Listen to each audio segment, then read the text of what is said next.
Hi friends, సాపాలోని రోంగ్మే glass bridge దగ్గరికి వచ్చేసాము.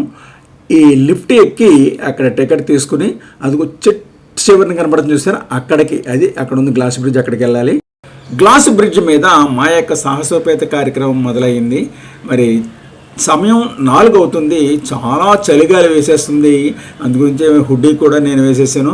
మా మనవడు కూడా చెవుల్లో రైమని చలిగాలి తగ్గుతుందని వాడిని తయారు చేస్తున్నాను. అద్భుతమైనటువంటి లొకేషన్కి రావటం, ఈ బ్రిడ్జ్ మీద నడవటం చాలా అద్భుతం అనిపించింది. చాలా హ్యాపీ అయితే ఫీల్ అయ్యాను నేను.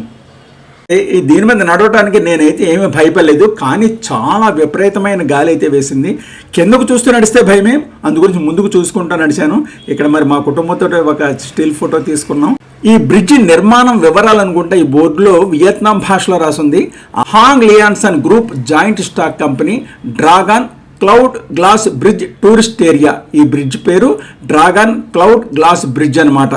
లోయతో పోలిస్తే 1000.6 మీటర్స్ అంటే 3300 అడుగులు. సముద్ర మట్టంతో పోలిస్తే 2.33 మీటర్లు అంటే 7654 అడుగులు. ఆ గాజులో 3 పొరల టెంపర్డ్ గ్లాసు మరియు 4 మందపాటి కీ క్యాప్లు ఉంటాయట. ఇది యుఎస్ఏలోని కురుడే కార్పొరేషన్ నుండి దిగుమతి చేయబడింది అని ఈ బోర్డులో రాసింది. ఇందు ముందు ఇంకా ఏ విశేషాలు ఉన్నాయని అన్వేషిస్తూ ముందుకి నేను వెళ్ళా. ఈ గ్లాస్ బ్రిడ్జి నిదానంగా కొంత లెక్క వచ్చాక, మధ్యలోకి వచ్చాక రైట్ సైడ్కి కొంత ఎక్స్టెన్షన్ ఇచ్చాడు. అది కూడా వెళ్దామా అన్నా అని సంశయిస్తుంటే నాకు ఈ సందర్భంలో ఒక డైలాగ్ గుర్తొచ్చింది. అలనాటి మేటి నటుడు ఎస్వి రంగారావు గారు కనుక నా పక్కన ఉండుంటే ఆయన పాతాళ భైరవులో ఎన్టీ రామారావు గారితో ఒక డైలాగ్ చెప్పారు, సాహసం సేయరా డెంబక అని. అలాగని ఉండేడేమో.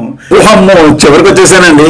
ఇక్కడ నడుస్తున్నాను కానీ నాకు కూడా లోపల భయంగానే ఉంది. ఇటువైపు నుంచి వ్యూ చాలా బాగుంది.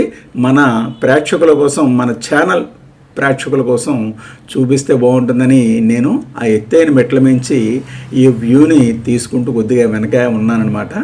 అది ఆ తర్వాత మా శ్రీమతిని కలుసుకుని తర్వాత ఇంకా ఈ కిందకు చూస్తే ఎట్లా ఉంటుంది అనేటటువంటి జిజ్ఞాసతోటి పైన చుట్టూరు లొకేషన్ అంతా చూసేసాం కదా, కింద ఎట్లా ఉంటుంది. ఇదిగో ఇంకా వచ్చేవారు వస్తానే ఉన్నారు. ఓ ప్రక్కనే సాయంకాలం అయిపోతుంది అనుకోండి, ఆయన ఇంకా వచ్చేవారు వస్తానే ఉన్నారు. ఎనీహౌ ఈ గ్లాస్ బ్రిడ్జ్ మాత్రం లైఫ్లో వన్స్ అయినా సరే ఇటువంటి థ్రిల్ని మనం ఎంజాయ్ చేయాలి. అసలు వీళ్ళు సాధారణంగా కింద ఉంటేనే మనకి కళ్ళు తిరుగుతాయి. అటువంటిది అంత ఎత్తున పై ఉండేళ్ళని వదిలినట్టుగా వదులుతుండడు. నాకు అక్కడ సౌండ్ వినపడింది, వదిలే సౌండ్ కట్ బట్ వెనకలాగా వినపడింది. నిజంగా పిల్లలు